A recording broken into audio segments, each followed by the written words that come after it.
une langoustine. À Tours, Antonio est une figure de la cuisine portugaise. Arrivé en 71 à l'âge de 20 ans, il rejoint l'usine Michelin pendant 2 ans et demi avant de se décider à ouvrir son propre restaurant avec son beau-frère en 78. S'il est resté profondément portugais, il est aussi parfaitement enraciné en France. Je ne me suis jamais senti émigré, je ne me suis jamais senti rejeté. Je me suis toujours senti plus bien accueilli que rejeté. Moi, je me vois tout à fait comme un Portugais, mais bon, après, vous savez, c'est pas facile. Parce que là-bas, c'est une chose, et quand on arrive ici, c'est une autre.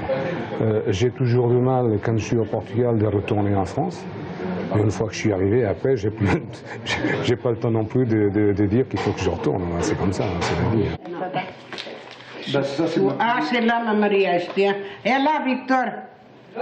Oui, c'est... Nous voici à présent chez les Ribeiro. Victoria. Armando. Victor. Et Léa. Carlos Ribeiro. En 1969, Victoria et Armando sont un jeune couple marié lorsqu'ils débarquent à Tours. Moi, j'ai choisi la France pour essayer de gagner un petit peu ma vie, quoi. Parce qu'au Portugal, à l'époque, c'était pas facile.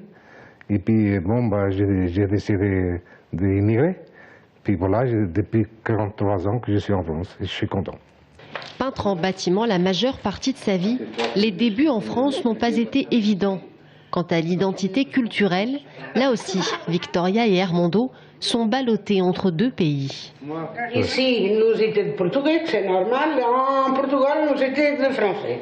Bon, mais moi, ça ne me gênait pas parce que j'aime bien mon pays. Je suis portugaise no meu corps, no mes racines. Je suis française aussi pour des racines et no meu corps aussi. Armando et Victoria ont fait leur vie en France.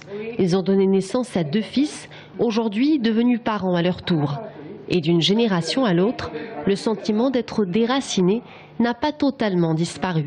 On allait au Portugal, on était considérés comme des Français. On était ici, on était considérés comme des Portugais. Donc en fin de compte, les immigrés, ils n'ont pas de pays. C'est un peu ça. Voilà, donc c'est à nous, en fin de compte, c'est à nous de le faire et de s'affirmer. Et voilà, tout simplement. Hein. Et puis bon, voilà. C'est quoi le Portugal? C'est quoi la France? Je me sens européen. Victor le dit. Il a le Portugal dans son cœur, mais rêve en français. Pour cette famille, la France est leur pays. Et Léa a 22 ans. Elle est la fille de Carlos. Dernièrement, elle s'est mise à apprendre la langue de ses grands-parents. Ses origines, elle en est fière.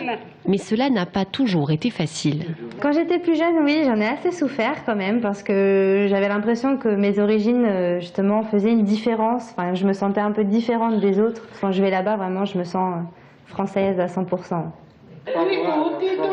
Français à 100%, c'est ce que l'on retiendra de cette famille à l'image de toute une communauté portugaise qui voit la France bien plus qu'un pays d'adoption, un pays de cœur comme ils disent.